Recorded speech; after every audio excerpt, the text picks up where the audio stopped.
Shalom teman-teman RYC semua. Senang banget bisa berkumpul lagi bersama kita di sini. Mari kita sama nyanyikan hatiku percaya Tuhan, karena kami percaya kepada Engkau.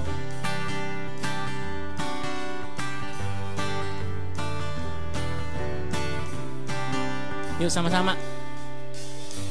Tuhanlah kekuatan dan mazmurku, Dia gunung batu dan keselamatanku. Hanya padamu hatiku percaya, Kaulah menara dan kota perlindungan.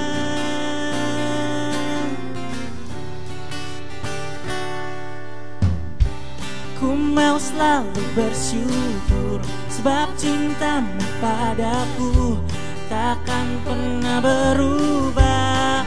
Hatiku percaya, walau bumi bergoncang, gunung-gunung beranjak, namun kasih setiamu tak pergi dariku.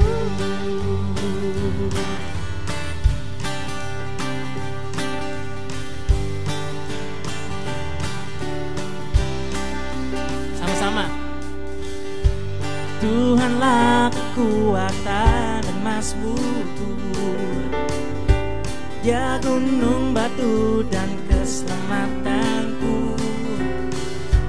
Hanya padamu hatiku percaya, Kaulah menara dan kota perlindungan.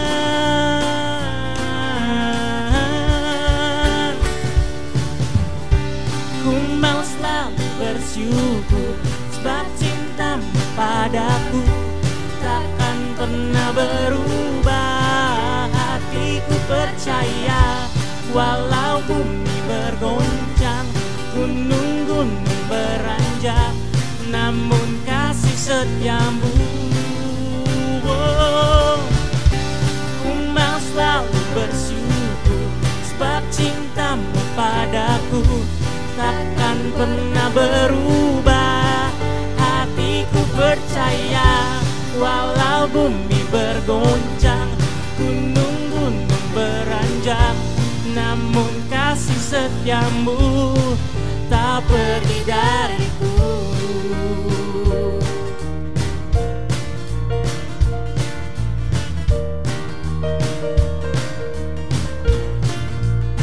Karena kami percaya Engkau selalu bersama kami Tuhan.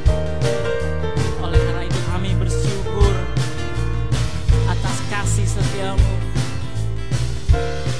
Sama-sama kita. Ku mau selalu bersyukur, sebab cintamu padaku takkan pernah berubah. Hatiku percaya, walau bumi bergoncang, gunung-gunung beranjak, namun kasih setiamu. Ku mau selalu bersyukur, sebab cintamu padaku takkan pernah berubah. Hatiku percaya, walau bumi bergoncang, gunung-gunung beranjak, namun kasih setiamu tak pergi dariku.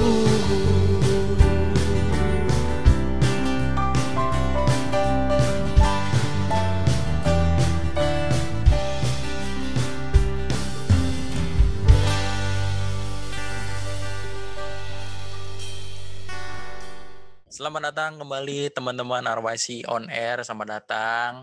Apa kabarnya? Selamat tahun baru. Wede. Kalau minggu kemarin nggak ada hostnya, langsung Koepen, Pastor Stephen Erastus. Nah, sekarang kita masih dari rumah aja bersama Ko Reza Arya Bima. Halo Ko, apa kabar? Hai Fis. Gimana Halo. kabar? Luar Liburan kemana aja? Di rumah aja ya? Liburan di rumah aja, tahun baru di rumah aja, Natal di rumah aja. Iya, kembang api juga di rumah aja ya. Kembang apinya online kok, dari YouTube aja. Online, iya boleh. Boleh. Gimana Fis? Asik Ya, ketemu gitu. Ya, seru sih. Tahun baru di rumah, ya seru juga. yes, yes, yes. Nontonin kembang api online gitu ya. Koreza juga Tapi ya? agak sepi ya kembang api tahun ini ya. Iya. Kalau rame, ntar kan Ya. si kembang apinya juga PSBB ya. Dengar-dengar. Oke. Jadi kangen Natal nih kemarin. Seru gitu ya. Oh iya, ngobrolnya seru, lancar banget. Yoi. Oke, hari ini kok kita bakal Yes. ngapain nih kok? Ini kayak merek sepatu nih, dari judul udah langsung kelihatan gitu.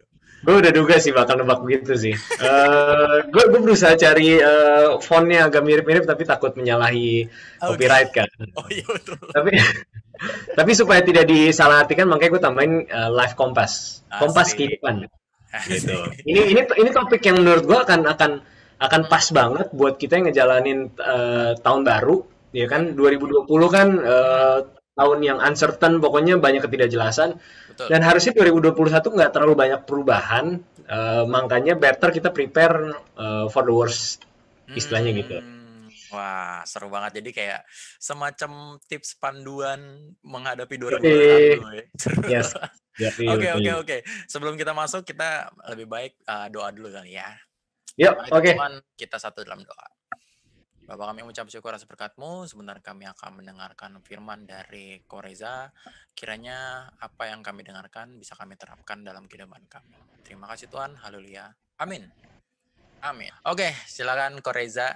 Oke, sip. Jadi gue waktu bikin judul ini memang buat anak-anak muda identiknya masih bawa merek sepatu ya. Tapi gue harap makna Kompas ini nggak bergeser hanya ke arah sebuah brand sepatu, tapi Kompas ini punya arti yang sangat penting. Kalau misalkan lo anak mapala gitu ya, mahasiswa pecinta alam, atau lo anak gunung gitu ya, atau lo biasa hiking, Kompas ini sesuatu yang mesti ada. Kenapa? Karena di hutan atau misalkan di saat lo lagi hiking gunung, itu maps lo nggak bisa connect gitu kan. Kenapa? Karena ya memang ada masalah sinyal gitu. Sinyalnya nggak dapet sana. Makanya Kompas masih relevan sampai sekarang. Kalaupun ada versi digitalnya, perannya basically sama gitu. Bahwa Kompas ini tuh berfungsi untuk nunjukin arah gitu ya, untuk nunjukin kemana lo harus pergi, kemana tujuan akhir lo. Ya, nah sebegitu pentingnya Kompas buat seorang pendaki gunung atau seorang yang suka hiking gitu ya. Makanya Kompas ini sesuatu yang sama pentingnya sama seperti makanan. Kenapa? Kalau lo punya stok makanan banyak, tapi kalau Kompas lo ketinggalan gitu, wah udah it's a disaster. Gitu ya. Lo mau kasih tahu arahnya ke rescuer pun juga sulit gitu ya. Misalkan gue di arah utara mana dan sebagainya gitu, itu akan sulit. Jadi Kompas ini punya peran yang sangat penting untuk nunjukin ke arah mana lo harus pergi gitu ya, utara atau selatan dan sebagainya. Sama pentingnya seperti makanan. Nah, gue bawa ini ke sesuatu yang lebih dalam lagi. Kalau Kompas aja buat kegiatan hobi lo, ataupun kegiatan rescue gitu ya, ataupun kegiatan hiking itu sesuatu yang penting. Apalagi kalau Kompas hidup, Kompas kehidupan. Ya sesuai judul sharing gue sore hari ini adalah Live Kompas. Ya, ini jadi materi juga yang banyak dibahas di home nih ya, di home kita. Jadi sedikit iklan dikit nih buat yang belum ikut home, lo mesti ikut home karena materi yang akan gue share di sini itu diperdalam lagi di home. Ya, oke, sip. Kita next slide dulu ya. Jadi waktu itu gue pernah share juga, Fitz, bahwa we live in a very very busy world, very noisy world, era dimana ada sosial media. Sosial media pun kalau dulu eranya gue gitu ya, cuma Friendster gitu ya. Kalau sekarang ada Facebook masih eksis sampai sekarang, terus ada Instagram, Twitter juga masih eksis sampai sekarang. Tambah lagi TikTok, dan gue nggak tahu nanti akan ada sosial media apa lagi. Plus ingat ada YouTube yang mulai menggantikan TV dengan konten-kontennya yang lo nggak perlu nunggu jadwalnya, lo bisa ganti-ganti, lo bisa kejar tayangan-tayangan yang lo mau langsung tanpa nunggu jeda. Kalau di era gue dulu gitu ya, gue mengalami dua era sebenarnya, Fis. Era di mana belum ada sosial media, era di mana media-media belum seramai sekarang, dan sekarang gue hidup di era di mana sosial media udah berlimpah banyak banget. Jadi buat gue gitu ya, yang terakhir di era di mana media nggak sebanyak sekarang atau sosial media nggak sebanyak sekarang, We live in a very busy, noisy world. Ya, ini noisy banget, ramai banget. Dalam HP lo bangun pagi, kalau lo aktifkan notifikasi dari beragam aplikasi, begitu lo nyalain airplane mode-nya lo nonaktifkan gitu ya, langsung notifikasi muncul banyak, gitu kan. Nah, hal-hal seperti ini tuh bisa membuat kita get lost, tau Fis? Bisa membuat kita lupa sama the fundamental things yang harusnya kita fokusin, yang harusnya kita kejar. Makanya ya, ada orang-orang yang sekarang ini berlakukan yang namanya detox sosial media, atau rehab sosial media, atau libur sosial media. Ya, selama misalkan seminggu atau 2 minggu, atau bahkan ada yang sebulan. Dan biasanya output dari detox sosial media ini semua sama. Bahwa mereka kayak balik lagi ke core-nya, mereka jadi menemukan lagi hal-hal yang mereka terskip selama ini. Ya, hal-hal yang harusnya jadi main priority hidupnya mereka, harusnya jadi fokus dalam hidupnya mereka, tapi gara-gara terganggu, ke distract sama noise-nya atau keramaian sosial media, mereka jadi get lost gitu. Makanya Life Kompas itu sesuatu yang penting. Kompas kehidupan berperan penting untuk menunjukkan arah agar kita tidak tersesat. Kalau kompas tadi untuk nunjukin supaya lo nggak tersesat waktu di hutan atau di gunung, kalau Life Kompas ini sama pentingnya untuk nunjukin sesuatu, untuk nunjukin arah supaya hidup lo nggak tersesat. Karena balik lagi, we live in a very noisy world, dunia yang sangat sibuk, sangat cepat, semuanya bergerak begitu cepat, tren bergerak begitu cepat, dan kompas kehidupan ini jadi satu-satu pegangan kita nih. Ya kan, kalau di real world, bukan real world, kalau di kayak yang tadi gue bilang dalam konteks di gunung, lagi jalan-jalan gitu ya, di hutan, kompas ini sesuatu yang lo pegang terus. Sesuatu yang lo pegang terus untuk nunjukin arah lo kemana. Sesuatu yang lo lihat terus, yang remind lo terus, yang ngingetin lo terus. Sama, kompas kehidupan sama pentingnya. Untuk ngingetin kita terus saat kita mulai melenceng, saat kita harusnya ke utara, kita mulai melenceng, ya. Apa sih, timur, tenggara, selatan, barat, daya, barat, laut, utara, timur, laut gitu ya. Saat lo harusnya ke utara gitu ya, tapi lo malah ke timur laut gitu ya. Atau lo sebenarnya nggak merasa menyimpang, tapi setiap hari penyimpangan lo itu 1 derajat, setelah 90 hari penyimpangan lo jadi penyimpangan 90 derajat. Ya kan? Nah, makanya kompas ini tuh udah nunjukin, mungkin feeling lo menyatakan gue nggak lost, gue nggak tersesat di kehidupan ini. Ya, mungkin waktu lo nggak pegang kompas, lo akan merasa pergerakan 1 derajat itu kecil banget kok, nggak signifikan, bener nggak? Ya kan? Ya, gue masih oke kok, gue masih baik-baik saja, gue masih on track. Tapi begitu lo lihat kompas, lo kok gue udah miring 30 derajat. Nah, banyak dari kita yang jalanin hidup nggak megang kompas, Fis. Banyak dari kita yang jalanin hidup, kompasnya itu disimpan aja di tas. Karena kita masih merasa, I'm on track kok, hidup gue on track. Hidup gue masih lurus-lurus aja. Dan ini sesuatu yang sebenarnya gue rasain juga kok, Fis. Saat gue masuk usia setelah lulus kuliah gitu ya, itu tuh kan kita usia-usia produktif, usia-usia dimana kalau tadinya waktu lo SMP, SMA, kuliah, aktivitas lo diatur sama jadwal, bener nggak? Aktivitas lo diatur sama jam-jam sekolah, jam-jam kuliah, hidup lo diatur sama bel. Begitu lo selesai semuanya itu, kita udah kayak liar aja gitu, blar gitu kan. Wah, tidak ada lagi yang mengatur gue. Paling jam kerja. Tapi di luar dari itu kita dianggap sama orang tua kita pun, kita dianggap sudah dewasa. Kita bisa membuat banyak keputusan sendiri. Ya. Dan kalau kita nggak punya kompas, itu usia-usia atau stage yang rawan banget. Rawan untuk apa? Untuk kita get lost. Kita pikir hidup kita on track. Kita pikir ya, kita lagi mengarah ke arah yang Tuhan mau. Tapi ternyata kita udah menyimpang begitu jauh, dimulai dari 1 derajat setiap hari. Nah, makanya penting untuk yang namanya kita punya namanya kompas kehidupan, Fis. Nah, Simon Petrus tulis gini nih di 2 Petrus 3 ayat 17. Karena itu waspadalah. Ya, ingat ya, ini ditulisnya long time ago gitu ya. Waktu masa saat itu belum sehektik dan belum sebusy sekarang, belum seramai sekarang. Tapi udah ada peringatan yang sama. Karena itu waspadalah supaya kamu jangan terseret ke dalam kesesatan. Kesesatan siapa? Kesesatan orang-orang yang nggak mengenal hukum. Dan jangan kehilangan peganganmu yang teguh. Jadi kesesatan ini sesuatu yang sudah dinotifikasi atau sesuatu yang sudah dipandang berbahaya, ya.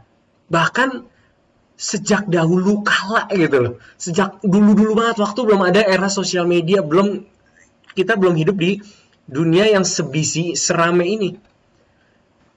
Waspada supaya kamu jangan terseret ke dalam kesesatan. Ayat 18-nya bilang ini, tetapi bertumbuhlah dalam kasih karunia dan dalam pengenalan akan Tuhan dan Juru Selamat kita, Yesus Kristus. Baginya kemuliaan sekarang dan sampai selama-lamanya.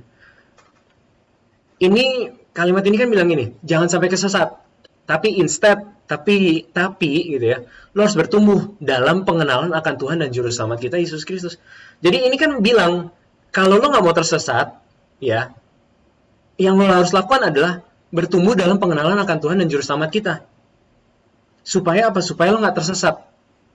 Tapi kalau lo nggak bertumbuh dalam pengenalan akan Tuhan dan Juru Selamat kita, Yesus Kristus, you will get lost. Engkau akan tersesat. Lo akan tersesat.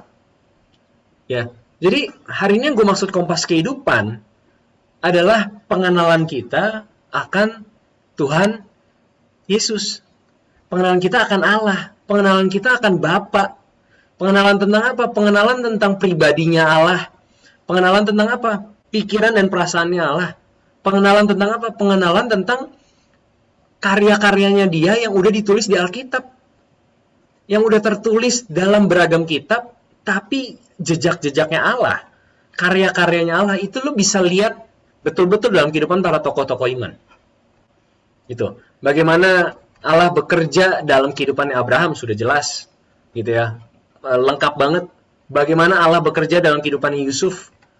Itu kan karya Allah, ya, dalam kehidupan seseorang dituliskan di Alkitab bukan tanpa tujuan. Supaya apa? Supaya membantu kita untuk tahu, oh, Allah yang bisa menggariskan kehidupan Yusuf sampai sedemikian rupa juga Allah yang sama yang kita sembah saat ini. Itu salah satu contohnya.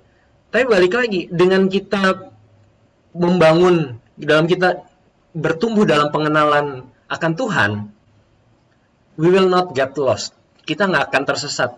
Seperti yang tadi dibilang Simon Petrus. Apa yang bikin kita sesat? Orang-orang yang nggak mengenal hukum.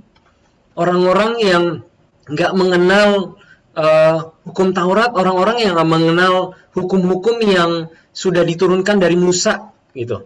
Hukum-hukum yang mengatur kehidupan orang-orang percaya pada masanya. Tapi dalam perjanjian baru, lebih lagi, kita punya Roh Kudus yang menjadi hukum dalam hati kita, yang ngarahin kita. Tapi Roh Kudus gak akan ngasih tahu kemana kita harus pergi, kemana kita harus langkah, apa yang harus kita ambil, kalau nggak ada pengenalannya ini loh. Kalau nggak ada pengenalan akan Allah, nggak ada pengenalan akan pribadinya Allah, nggak ada pengenalan akan pikiran perasaan Allah, nggak ada pengenalan akan karya-karyanya Allah, Roh Kudusnya mau istilahnya nih, apa yang harus gue kasih tau ke lu? Gitu. Yang lo inget cuma lagu-lagu K-pop doang atau film-film yang lo tonton gitu, istilahnya kayak gitu. Ya. Firman Allah harus jadi kompas kehidupan yang akan menentukan, ini pentingnya, arah akhir hidup kita. Kalau kita, kayak yang tadi gue bilang, kalau kita nggak punya kompas, ya, kalau kita nggak punya kompas, tahu-tahu begitu kita pikir kita udah nyampe di ujung, tahu-tahu ternyata kita tersesat. Dan itu, kalau lo ngalamin momen itu ya, Fis, itu desperate, itu depressed banget sih, melelahkan banget. Lo bayangin ya, lo pikir lo benar, lo udah menjalani perjalanan yang lo pikir lo benar. Tapi pada saat sampai di ujung, udah mau selesai nih, ya, lo pikir sudah sampai ujung, udah akhir perjalanan, lo pikir lo bisa pulang beristirahat dari perjalanan yang panjang ini. Tapi ternyata ujungnya jurang lo. Ternyata ujungnya bukan seperti yang kita harapin. Nah, ini akibatnya kalau hidup kita nggak pakai kompas, nggak ada kompas. Dan kompasnya ini harusnya firman Allah. Nggak boleh ada yang lain. Firman Allah harus jadi landasan pertama dan utama sebelum kita menentukan arah kehidupan kita. Nah, the thing is, banyak anak-anak muda, gue pernah di usia 20-an gitu ya. Sekarang gue ya udah nggak usah disebut umur gitu ya. Tapi gue pernah berada di usia 20-an, usia dimana balik lagi kayak yang tadi gue bilang, rasanya bebas, gue punya freedom, gue punya kebebasan, gue punya keleluasaan, ya, gue punya peluang-peluang untuk create something, untuk do something, bahkan untuk be something, ya kan? Di era-era seperti itu, gue waktu itu merasa gue udah cukup tahu kok gitu. Gue udah tahu banyak, gue udah kuliah, gue udah belajar banyak, apalagi sekarang udah ada YouTube, gitu kan, udah ada Spotify, udah ada podcast. Ya istilahnya di usia 20-an itu kita udah jauh lebih pede sekarang ini untuk bilang bahwa gue tahu banyak. Bener nggak? Ya, betul. Gue tahu banyak, gue udah belajar banyak, gue udah dengerin banyak, gue udah tahu banyak. Kita pikir kita udah tahu. Ya. Tapi lo ingat gak sih ada salah seorang founder dari gadget yang logonya buah kegigit gitu ya. Oke. Yang quotes-nya sampai sekarang tuh masih jadi pegangan banyak orang banget. Stay hungry, stay foolish gitu ya. Istilahnya dia ya yang usianya aja udah waktu dia ucapin statement itu, gue nggak tahu sih di umur berapa, tapi yang jelas nggak di awal 20-an gitu ya. Di usianya udah cukup matang gitu ya. Dia masih bilang stay hungry, stay foolish. Nah, ini juga nih yang harus jadi pegangan kita, terutama lo ya yang lagi nyaksin RYC On Air ini dan di usia 20-an. Stay hungry, stay foolish. Apalagi kalau selama ini kita membiarkan hari-hari hidup kita ya dipakai untuk membangun landasan hidup bukan dari firman Allah. Ya. Ini waktunya, ini momen untuk lo re-evaluate bagaimana lo memanfaatkan waktu hidup lo. Jangan lagi manfaatin hari-hari hidup lo untuk mengisi bejana jiwa lo gitu ya. Mengisi pikiran lo dengan segala sesuatu filosofi-filosofi yang bukan berasal dari firman Allah. Karena balik lagi, kompas kehidupan kita itu firman Allah yang akan ngasih tahu arah akhir hidup kita harus lewat mana. Itu harus firman Allah, Fis. The thing is, berapa banyak porsi yang kita berikan untuk betul-betul mengenal Allah melalui firman-Nya, dibanding berapa banyak porsi yang kita berikan untuk mengenal filosofi dunia ini. Ini PR banget, Fis. Ini PR banget. Termasuk buat gue. Ya, balik lagi, we live in a very busy world, noisy world. Ada begitu banyak godaan untuk selalu scrolling sosial media. Udah gitu, udah banyak orang-orang yang mensimplifikasi atau menyederhanakan pengetahuan tentang Allah dalam beberapa slide saja di Instagram. Dan kita pikir kita sudah cukup teredukasi. Kita pikir kita udah cukup terekspos pengenalan akan Allah. Padahal ya kita lagi membaca postingan-postingan oleh orang-orang yang istilahnya gini, dia ngunyah duluan gitu. Terus kita menikmati kunyahannya dia, kasarnya gitu. Padahal kita bisa punya akses untuk menikmati pertama kali sebagai orang yang mengunyah pertama kali. Tapi kita memilih untuk jadi pengunyah kedua. Bukan sesuatu yang salah gitu, tapi impact yang si orang ini baca pertama kali ya, itu pasti akan beda dibanding kita yang mendengarnya dari sosial media. Gitu. Ini challenge buat kita. Kita pikir sosial media udah jadi media pembelajaran yang cukup, tapi sebenarnya itu cuma sekian persen kecil dari Alkitab yang bisa kita gali. Gitu loh. Ya, jadi balik lagi penting banget untuk kita kasih porsi waktu yang cukup untuk apa? Untuk belajar mengenai Allah. Nah, banyak yang pikir bahwa teologi itu hanya untuk mereka-mereka yang berkuliah teologi. Ya, kalau dalam artian sempitnya, ya iya karena mereka kuliah teologi maka mereka harus belajar teologi. Tapi kalau kita ngerti dalam arti umum bahwa teologi adalah segala sesuatu pengetahuan tentang Allah, maka kalau lo bilang lo adalah orang percaya, ya lo juga harus mengenal tentang Allah secara utuh, secara benar. Karena percaya itu kan artinya menyerahkan 100% kepada objek yang kita percayain. Dan lo nggak mungkin bisa percaya 100% kalau lo nggak mengenal siapa objek yang lo serahkan iman lo. Bener nggak? Lo harus percaya. Lo harus mengerti kenapa gue harus mempercayakan hidup gue kepada sosok ini. Kenapa gue harus mempercayai kompas kehidupan yang diberikan oleh sosok ini. Lo harus tahu jawabannya. Nah, ini satu gambar yang mungkin lo pernah lihat gitu ya. Data itu seperti dot-dot yang terpisah gitu ya. Kalau lo lihat ya, mana sih layar? Oh sini gitu ya. Kalau lo lihat nih di gambar ini gitu ya. Data ini kan dot terpisah, tidak menunjukkan konektivitas satu sama lain gitu ya. Tapi saat data itu diolah bisa menjadi informasi. Nah, ini mulai kelihatan tuh. Mana sih? Oh, sini. Ya, di sini ya. Data-data tadi mulai warnanya beda-beda. Ya kan? Itu menunjukkan pengelompokan, pengkategorian. Ternyata data-data ini juga bisa memberikan informasi. Oh, si data ini tuh warnanya hijau, data ini warnanya apa sih itu ungu ya? Gitu. Ya. Itu jadi informasi. Tapi begitu data ini menjadi informasi, kemudian informasi ini saling connected, itu menjadi knowledge. Nah, ini yang dimaksud dengan pengenalan akan Allah. Saat lo punya data, ya, saat lo punya data, jumlah datanya semakin banyak, dan lo pelajari dengan baik, lo analisa dengan kritis, lo bongkar, lo lihat konteks ayat per ayat, lo lihat konteks pasal per pasal gitu.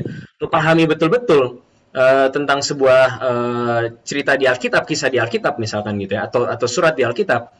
Ya, dan lo hubungkan dengan cerita-cerita yang lo baca atau kisah-kisah yang lo baca atau surat-surat lainnya yang lo baca di kitab-kitab lainnya. Kemudian itu akan saling connected. Dan ini yang disebut dengan knowledge. Makanya kalau misalkan cuma baca ayat satu hari satu gitu, itu baru data. Itu baru data. Tapi saat lo menyelidiki gitu ya, apa makna dari perkataan Yesus ini? Apa makna dari khotbah di bukit ini? Apa makna dari kisah 5 roti 2 ikan gitu? Apa makna dari Tuhan Yesus meredakan badai gitu? Apa makna-makna ini gitu?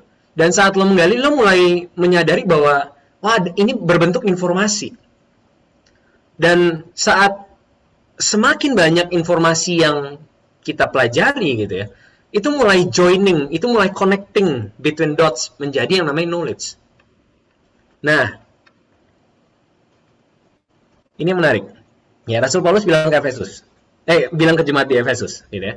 Sampai kita semua telah mencapai kesatuan iman dan pengetahuan yang benar tentang anak Allah. Perhatikan bahwa pengetahuan yang benar, kesatuan iman itu sesuatu yang progresif. Karena Rasul Paulus di sini pakai kata mencapai. Berarti ada sesuatu yang harus dicapai, ada sesuatu yang bergerak. Ya. Ada sesuatu yang harus terus-menerus dilakukan sampai mencapai. Ya, mencapai apa? Pengetahuan yang benar tentang anak Allah, kedewasaan penuh dan tingkat pertumbuhan yang sesuai dengan kepenuhan Kristus. Jadi pengetahuan-pengetahuan kita tentang Allah itu nggak bisa ada satu titik di mana, oke, udah cukup gue belajar tentang Allah. Gue setiap malam nih bacain Alkitab for Kids ke anak gue, ya. Dan itu kan Alkitab for Kids itu kan pendek-pendek karena kan dia merangkum dari beberapa kitab kan, terus kemudian jadi satu cerita gitu ya. Nah, sejak Jojo bisa gue bacain sampai sekarang umurnya udah mau 6 tahun, itu mungkin Alkitab for Kids itu udah 4 sampai 5 kali bolak-balik. Dari Kejadian sampai Wahyu bolak-balik udah 5 sampai 6 kali. Yang kerennya, setiap kali gue baca kisah yang sama, gue dapet knowledge baru loh, Fis. Gue dapet insight baru. Kenapa? Karena pada saat gue baca ulang kembali, gue sudah dapat data dan information dari ayat yang lain, dari kisah yang lain, dari pasal yang lain. dari penelusuran yang lain gitu. Sehingga pada saat gue membacanya ulang, knowledge gue udah berbeda. Dan akhirnya itu memberikan gue insight yang berbeda lagi. Gitu. Ini kerennya Alkitab. Jadi jangan sampai misalkan kita berpikir kita udah selesai baca dari Kejadian sama Wahyu, terus kita selesai. Enggak, karena ternyata pengetahuan yang benar itu pun butuh proses. Butuh proses. Sehingga kita bukan lagi anak-anak yang diombang-ambingkan oleh rupa-rupa angin pengajaran, oleh permainan palsu manusia dalam kelicikan mereka yang menyesatkan. Sama lagi, menyesatkan. Supaya lo nggak tersesat, supaya kita nggak tersesat oleh rupa-rupa angin pengajaran, oleh permainan palsu manusia dalam kelicikan mereka, yang harus kita lakukan apa? Ini, mencapai kesatuan iman dan pengetahuan yang benar tentang anak Allah, kedewasaan penuh dan tingkat pertumbuhan yang sesuai dengan kepenuhan Kristus. Hanya dengan mengejar inilah, kita nggak akan diombang-ambingkan lagi oleh beragam pengajaran yang menyesatkan. That's the keyword. Tapi justru dengan teguh berpegang kepada kebenaran.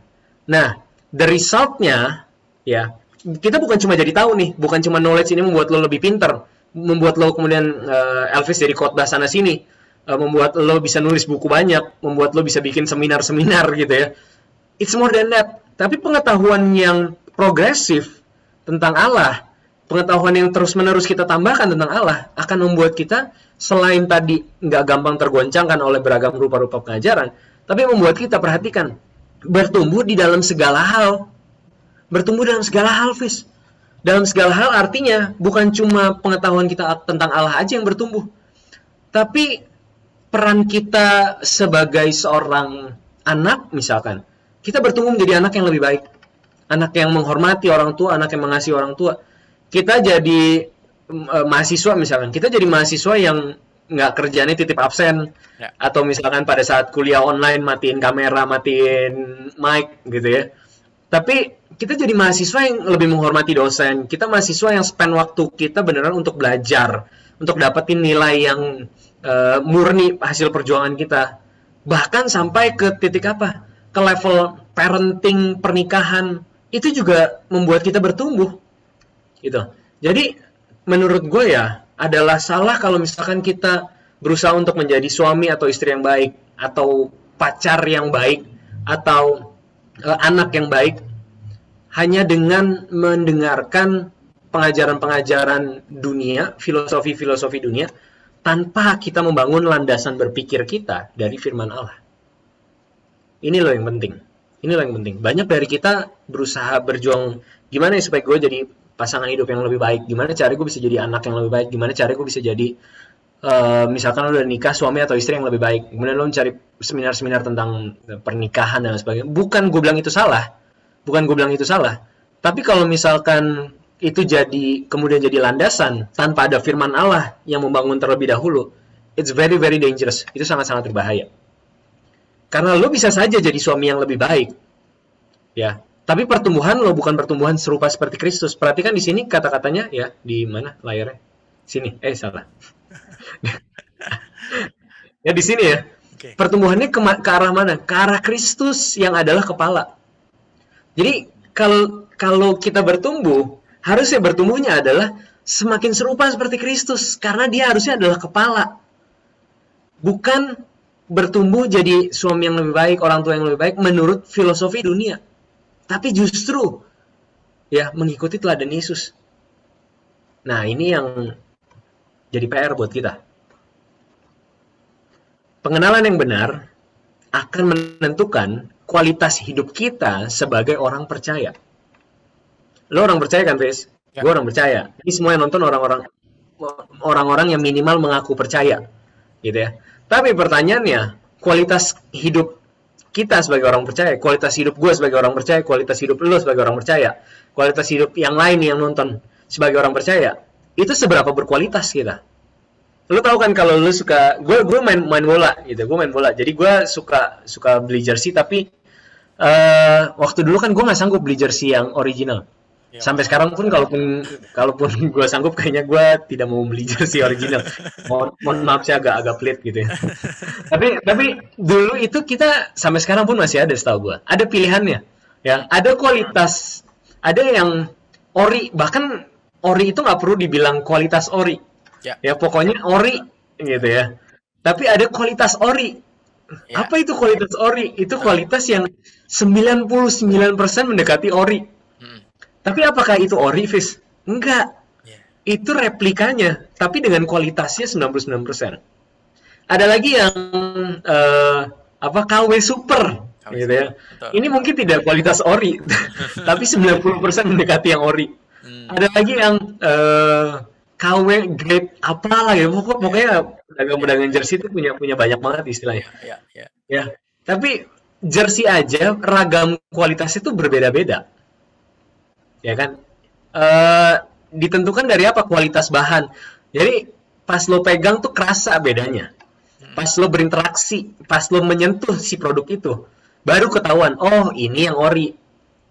Pernah nggak lo megang jam tangan ori sama jam tangan KW? Pernah. Ya. Kalau lo lihat di fotonya, itu sama, Fis. Betul. Sama. Begitu lo berinteraksi langsung dengan bendanya, gitu lo pegang si jamnya, dan lo bandingkan jam ori sama jam KW, yang jam ori kerasa lebih berat, yang jam KW enteng, kualitas karetnya juga beda, pas dipegang tuh beda, gitu. Ya, kualitas kulit kalau misalkan pun dia kulit pun beda, gitu. Ya, jadi kualitas ini bisa berbeda-beda, dan kualitas ini baru akan ketahuan setelah terjadi interaksi. Ya, nah, abis ini gue akan bahas sedikit tentang ini. Tapi yang perlu ditekankan di slide di sini, ya bener arah gue. Di slide di sini, kualitas hidup kita menentukan kekekalan. Ya, kalau lo mengaku orang percaya, tapi kualitas hidup lo jauh banget dari yang ori, yaitu Tuhan kita Yesus Kristus. Ya, maka tidak ada tempat bagimu di surga. Gitu. Tapi kalau kualitas kamu sebagai orang percaya serupa seperti Yesus, ya ini, ya disediakan tempat bagimu. Jadi maksudnya mungkin kita bisa ngaku-ngaku diri kita orang percaya, saya orang percaya, ya saya orang Kristen, tapi kualitas kita sangat jauh dari Tuhan Yesus, sangat-sangat tidak menyerupai, bahkan sampai bikin orang-orang sekitar kita bilang, kalau di surga ada lu, gue mah nggak mau masuk surga, gitu ya, saking menyebalkannya. Gitu ya. Kita bisa mengaku self-claim, saya orang percaya, tapi kualitas kita bahkan dibanding orang yang tidak percaya atau mereka-mereka yang tidak mengenal Tuhan gitu ya, jauh lebih baik kualitasnya. Itu pasti dipertanyakan. Apakah lu betul-betul orang percaya atau enggak? Dan kualitas hidup kita menentukan kekekalan. Di mana lu akan berakhir di ujung perjalanan, itu ditentukan oleh kualitas hidup kita sekarang. Nah, ini beberapa slide terakhir nih. Ini penting, ya perhatiin nih. Knowledge, tadi kan kita udah bahas data, information, knowledge gitu ya.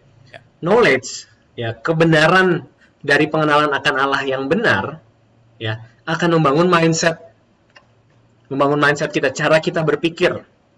Ya, mindset kita akan menentukan output. Output kita tuh apa? Output kita pikiran, perasaan, ucapan, tindakan, ya ini yang namanya output. Output kita ditentukan oleh mindset kita, benar ya? Iya kan? Kalau mindset kita, misalkan kalau ada orang yang butuh bantuan harus selalu ditolong, gitu ya, maka pada saat kita melihat orang butuh bantuan, udah nggak pikir panjang, langsung kita tolong. Mindset kita menentukan output kita. Tapi kalau misalkan mindset kita misalkan, ya wanita-wanita nih biasanya suka gitu, laki-laki nggak ada yang jujur, gitu ya. Maka outputnya setiap kali ketemu cowok dan si cowoknya ngomong sesuatu, dia akan langsung bilang lo nggak jujur, lo bohong. Karena mindset itu menentukan outputnya. Ya, oke. Tapi kita bicara yang benar gitu. Mindset yang benar akan menghasilkan output yang benar. Output ini ucapan, tindakan, pikiran, perasaan, gitu ya. Yang kalau terus dilakukan secara berkala, ini kan akan jadi habit, akan jadi kebiasaan. Benar ya? Akan jadi, karena lo melakukan itu terus, lama-lama itu jadi habit. Ya, habit lo akan membentuk yang namanya lifestyle, gaya hidup keseluruhan. Ya, sesuatu yang tidak lagi lo coba lakukan berulang-ulang, tapi memang udah jadi gaya hidup. Misalnya eh, orang yang punya knowledge, orang yang baca, orang yang mempelajari bahwa eh, hidup sehat itu harus makan makanan dengan gizi yang seimbang, misalnya, ya kan? Mindsetnya kebangun. Oke, dengan gue makan makanan bergizi seimbang, maka gue akan jadi punya healthy body. Apalagi terus kemudian ditambah mindsetnya healthy body itu healthy mind, misalkan gitu ya. Oke, terus kemudian membuat outputnya apa? Outputnya adalah kalau mau pesan GoFood atau GrabFood, dia akan milih-milih, gitu ya. Jangan sembarangan sate padang, sate babi, nasi campur dihajar bleh gitu ya. Goreng-goreng Bahkan semua. kalau di level tertentu sampai dicek level kalorinya dan lain sebagainya sampai dicek gitu. Ini output Ya. ya. Mungkin pertama kali dia harus ngingetin dirinya pada saat dia mau milih sate padang gitu ya. Dia ingetin diri, jangan, pilih yang makanan sehat misalnya gitu ya. Oke, itu udah berhasil tuh milih makanan sehat. Berikutnya lagi diulang lagi. Tapi setiap kali dia mau pesan GoFood dia pilih makanan sehat, itu akan jadi habit. Ya. Itu akan jadi habit, ya. Nah, habit itu saat sudah menjadi habit akan jadi lifestyle, makanya disebut gaya hidup sehat. Ya, karena pasti nggak mungkin cuma ngatur makanan doang, tapi juga akan merembet ke ngatur tidur, ya, ngatur olahraga. Itu akan jadi satu keseluruhan gaya hidup. Makanya kita tahu healthy lifestyle. Healthy lifestyle itu bukan cuma makanan dijaga, tapi juga ada olahraga, juga ada istirahat yang seimbang dan sebagainya. Lifestyle-nya akan menentukan kualitas hidup seseorang. Benar nggak? Ya, orang yang lifestyle-nya kebiasaan nunda segala sesuatu, malas-malesan, ogah-ogahan, nunda-nunda kerjaan, ngitung-ngitungan, mikir-mikir dulu dan lain sebagainya misalkan gitu ya. Kualitasnya akan berbeda dengan orang-orang yang kerja keras gitu ya. Udah, ini ada kesempatan nih. Gimana bisa gue maksimalin? Gimana gue bisa bangun time management gue? Gimana gue bisa atur waktu hidup gue supaya produktif? Gimana supaya gue bisa mengatur talenta yang ada di gue ini gue manfaatin betul-betul? Kualitasnya akan berbeda. Benar nggak? Tapi kalau kita runut ke bawah, ya, runut ke sini, ya, dimulai dari apa, Fis? Knowledge. Jadi, mana? Quality of life, ya, quality of life itu ditentukan oleh knowledge kita. Makanya, kalau kita mau punya kualitas hidup orang percaya yang serupa seperti Yesus, knowledge kita dibangun atas dasar apa nih? Seberapa kita menggali tentang Tuhan Yesus, kehidupan Yesus, pemikiran-pemikiran Yesus, karya-karyanya, rencana-rencananya, khotbah-khotbahnya, message-message-nya. Seberapa banyak kita menggali itu. Karena saat kita punya knowledge yang benar dan lengkap, quality of life kita sebagai orang Kristen, sebagai orang percaya, akan sangat-sangat bagus, berkualitas tinggi. Karena tidak ada pohon baik yang menghasilkan buah yang tidak baik. Dan juga tidak ada pohon yang tidak baik yang menghasilkan buah yang baik. So, kalau root-nya benar, kalau knowledge-nya benar, buahnya, result-nya, kualitasnya pasti baik. Dan gue akan tutup dengan statement ini, pengenalan akan Allah, ini akan menjadi kompas yang menentukan arah perjalanan hidup kita. Bahkan kalau misalnya saat ini lo lagi merasa tersesat di hidup lo, ya, pertobatan lo dimulai pada saat lo mengenal Allah dengan benar dan lengkap. Itu seperti kompas yang ngasih tau, oh selama ini ternyata arah hidup gue salah loh. Ternyata selama ini gue 90 derajat dari arah yang seharusnya. Atau bahkan 180 derajat dari arah yang seharusnya. Gue malah menjauh dari tujuan akhir yang harusnya gue kejar. Jangan sampai kita berpegang pada kompas yang salah. Kompas kita harus pengenalan akan Allah. Gitu. Wah. Ini materinya sangat-sangat lengkap banget ya gue ya. Nggak ada yang putus kayaknya tadi. Gitu ya. Seru. Tadi sempat kepikir tentang berapa waktu lalu kan tentang ada pesawat jatuh gitu kan dari Sriwijaya gitu kan. Yeah. Nah, aku ada sempat lihat seorang YouTuber, dia analisa lah tentang rute pesawatnya itu gitu kan. Dia bilang rutenya itu bergeser sekitar 3 derajat dari yang harusnya gitu kan. Ya analisanya entah ada angin lah, entah ada apa gitu lah. Pokoknya membuat dia bergeser 3 derajat. Nah, di dalam penerbangan yang aku tahu gitu ya, 3 derajat itu masih dikategorikan dalam batas boleh, kalau nggak salah masih boleh sampai sekitar 15 derajatan gitu, masih boleh, dan itu masih tetap dalam jalur yang seharusnya, batas wajar. Nah, tadi Koreza ada bilang 1 derajat aja, kita sebagai orang percaya gitu, 1 derajat aja bergeser, itu udah bye gitu. Udah tujuan lu bisa langsung hilang.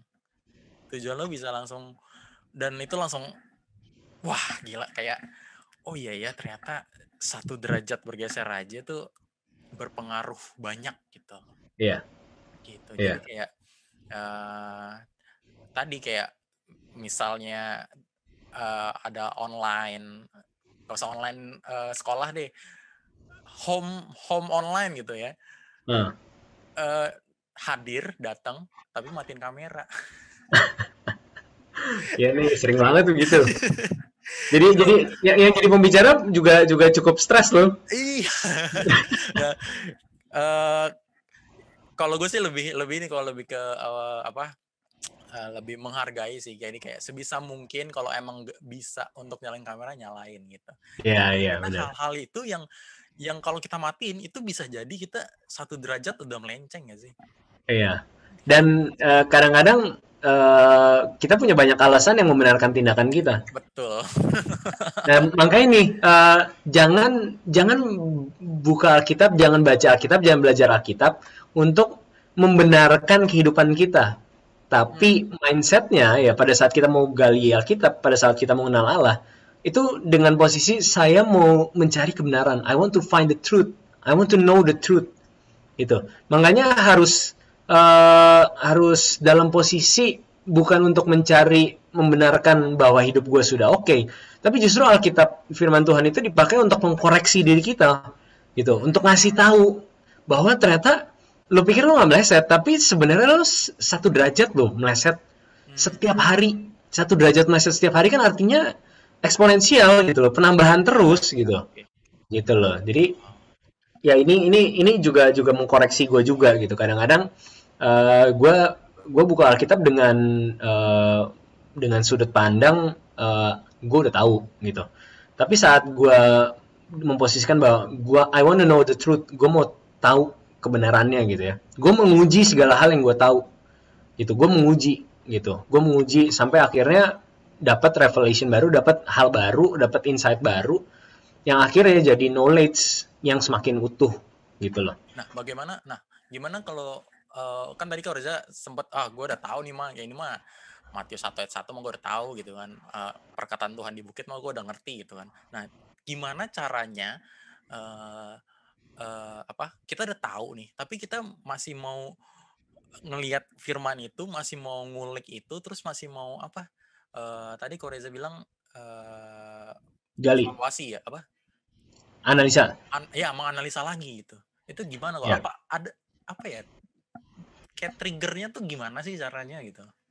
Oke, gue selalu gini, misalkan gue baca satu kisah gitu ya. Kadang-kadang misalkan gue satu ayat aja misalkan, gue gue compare sama versi bahasa Inggrisnya. Versi bahasa Inggris pun ada beberapa versi gitu kan, ada yang KJV, ada NIV, ada NET dan lain sebagainya gitu ya. Dilihat dulu, karena kadang-kadang makna bahasa Indonesianya sama bahasa Inggris aja udah bisa beda gitu kan. Terus dari bahasa aslinya juga ada banyak tools yang sudah bisa memperlengkapi kita sekarang ini. Ya, jadi sebenarnya nggak ada alasan untuk begitu, untuk nggak bisa gitu ya.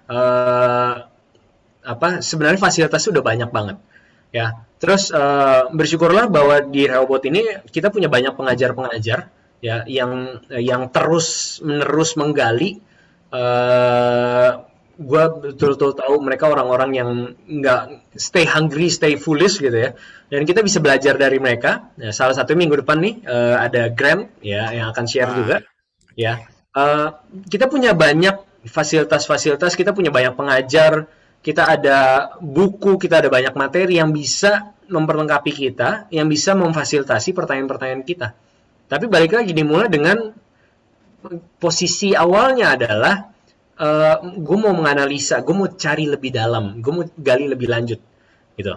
Nah nanti seiring berjalannya waktu, saat knowledge kita semakin titik-titiknya makin banyak gitu ya, saat kita membaca satu ayat kembali gitu ya, kita udah punya perspektif yang berbeda, kita udah punya sudut pandang yang berbeda gitu ya, dan akhirnya membuat kita jadi mengulik lagi ayat yang sama, dan nanti kita akan dapat insight yang berbeda lagi. Nah ini serunya kalau kita menggali Alkitab gitu ya. Lu bayangin ada begitu banyak penulis dari beragam rentang waktu, dan bisa-bisanya mereka semua memberikan kesimpulan yang sama, bisa-bisanya mereka saling mengkonfirmasi satu sama lain padahal berbeda zaman ya, momennya juga beda, tapi bisa saling mengkonfirmasi satu sama lain. Itu keren Alkitab. Oke. Satu lagi kok. Monggo. Kalau tentang Kompas itu sendiri ya, kalau misalnya kita mau gue belum pernah hiking atau naik gunung yang gimana gitu ya, yang sampai nggak tahu jalan gitu ya. Tapi biasanya kalau di film-film gitu kan, si Kompas ini kan biasanya benda kecil gitu ya. Dan itu biasanya cuman penunjang doang. Apakah ada sesuatu atau cara lain atau tools lain yang membantu kita untuk bisa mencapai tujuan kita selain tadi kan kalau Kompas yang tadi di sini kan firman Allah gitu. Oke. Gini, tujuan dari sebuah perjalanan adalah untuk bergerak dari titik awal ke titik akhir. Oke. Ya kan? Lu mau mencapai titik akhir. That's the goal of a journey. Ya. Hidup kita ini kan it's a journey, definitely it's a journey. Dari kecil, dari lahir sampai lo dewasa, sampai lo dilihat anak cucu dan lain sebagainya, it's a journey, gitu ya. So objektif dari journey adalah untuk bisa sampai ke akhir yang benar, ya kan? Lo nggak mau, misalkan lo mau daki gunung Sumbing misalkan gitu ya. Lo maunya ke puncak, ada titik yang lo udah aim, ada titik yang lo udah tuju. Gue mau ke puncaknya gitu, gue nggak mau cuma sampai ke pos pengamatan berapa misalnya, gue mau ke puncaknya. Itu objektif, itu goal yang lo tuju gitu kan. Nah, that's the goal of a journey, mau sampai ke satu titik. Nah, maka Kompas bukan cuma sekedar alat penunjang, tapi pegangan utama untuk lo sampai ke titik sana.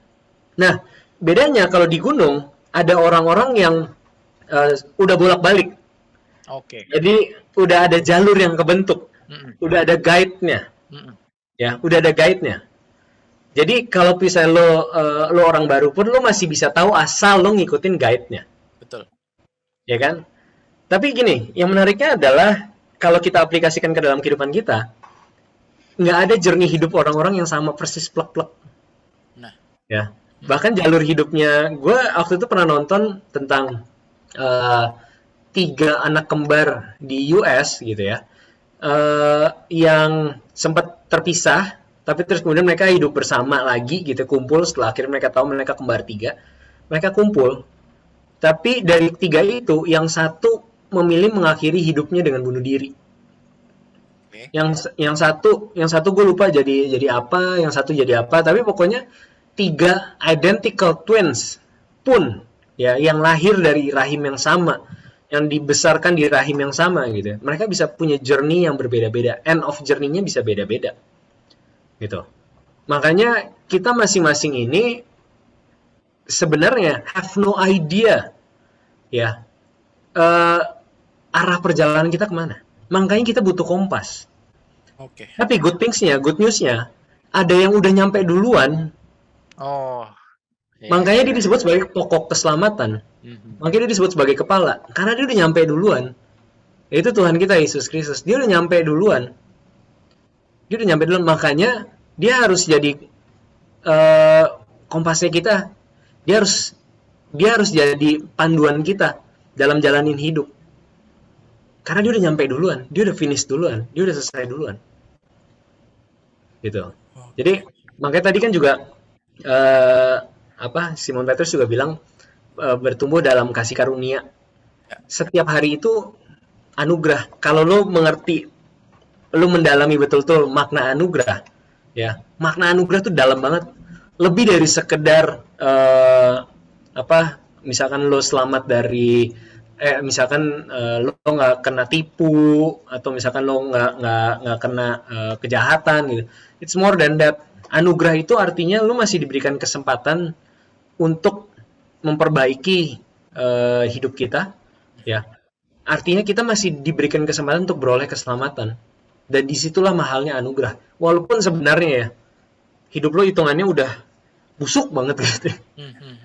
Ya, mungkin ada orang yang karena kita pernah melakukan kesalahan dan berakibat orang itu jadi benci banget sama kita, gitu ya, benci banget gitu ya. Dan seharusnya istilahnya udahlah putus hubungan jadi teman gitu ya. Tapi lebih banyak lagi kebusukan yang kita lakukan di hadapan Tuhan.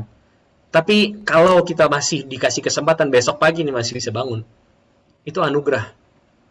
Ya, Tuhan punya alasan untuk mengakhiri hidup kita yang udah melukai dia. Tapi dia memberikan kita kesempatan. Dan disitulah mahalnya anugerah. Gitu. Wow, oke. Ini kayak sebuah apa ya? Benar-benar tadi yang kayak di awal tuh kayak benar-benar panduan sih untuk menghadapi 2021 ini sih. Hidup kita nggak tahu 2021 ini seperti apa, ya kan? Apakah akan menjadi 2020B, 2020 part 2 gitu kan? Kelihatannya sih begitu, Fis. Iya, tapi yang kita tahu pasti kita punya life kompas, dan tadi benar juga kita punya Tuhan yang udah nyampe duluan. Iya. Itu harus menjadi pendahulu kita bisa meniru dia gitu sih. Iya. Seru banget. Oke, kayaknya cukup ya kok ya. Ini segini aja udah kayak gitu. Udah mulai panas, ini udah keriting gitu kan. Kita udah sekitar 40 menitan, dan thank you banget Ko Reza. Live kompasnya sangat-sangat jelas, ternyata bukan ngomongin tentang sepatu. Bukan brand lokal ya. Bukan brand lokal, tapi hal yang lebih penting lagi daripada cuman hanya sebuah sepatu ya. Oke. Ko Reza, ada yang mau disampaikan untuk menutup kita? Nanti boleh sekalian tutup dalam doa. Oke, buat lo yang lagi nonton, siapapun yang lagi nonton hari ini, yuk kita berhenti buat ngabisin waktu hidup kita tenggelam dalam kesibukan yang salah, yang ternyata nggak membangun pengenalan kita akan Allah.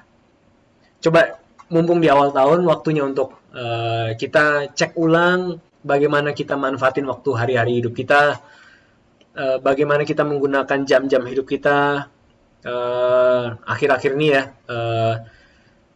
dengan virus COVID banyak banget yang meninggal dalam waktu cepat, orang-orang hebat, orang-orang baik. Terus ditambah di awal tahun kita dikejutkan dengan jatuhnya pesawat Sriwijaya. Gue sempat juga baca analisanya bahwa itu kemungkinan besar pesawatnya jatuh dalam waktu cepat, bahkan penumpang dalamnya mungkin nggak sempat menyadari bahwa mereka sedang jatuh, saking cepatnya jatuhnya. Tapi tragisnya memang begitulah umur hidup kita. Kita nggak bisa tahu, dan kita nggak tahu apakah kalaupun di akhir hidup kita masih ada waktu untuk memperbaiki diri kita. Dan kalaupun masih ada waktu, apakah waktunya cukup untuk kita bertobat? Jadi mumpung kita masih diberikan kesempatan, yuk manfaatin banget waktu hari-hari hidup kita. 2021 gue berharap jadi lebih membaik, tapi justru kadang-kadang hal-hal yang membuat kita nyaman itu malah berbahaya buat kita. Bukan berarti gue berharap kita mendapatkan hal-hal yang buruk di tahun 2021, tapi doa gue supaya apapun yang terjadi di tahun 2021 membuat kita semakin sungguh-sungguh dalam berusaha mengenal Allah, dan pada akhirnya kita membangun kualitas hidup yang berkualitas seperti Yesus. Kenapa? Karena dia yang udah finish duluan, dan jalan yang dia akan tunjukkan ke kita sudah terjamin pasti. Jadi pastikan firman Allah adalah kompas hidup kita untuk menghadapi zaman yang makin gak tentu. Yuk kita berdoa. Bapak, kami ucap syukur buat sesi kami sore hari ini. Kami mohon ampun Bapak, jika banyak waktu-waktu hari-hari hidup kami yang kami lalui dengan sia-sia, dan tidak kami gunakan untuk mengenal Engkau dengan utuh, dengan benar.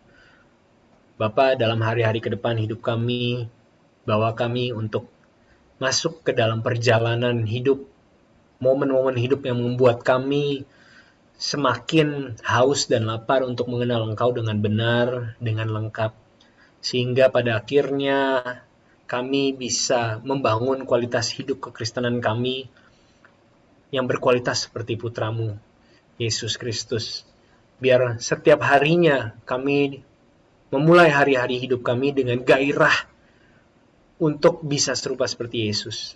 Biar itu jadi satu-satunya yang menggerakkan kehidupan kami.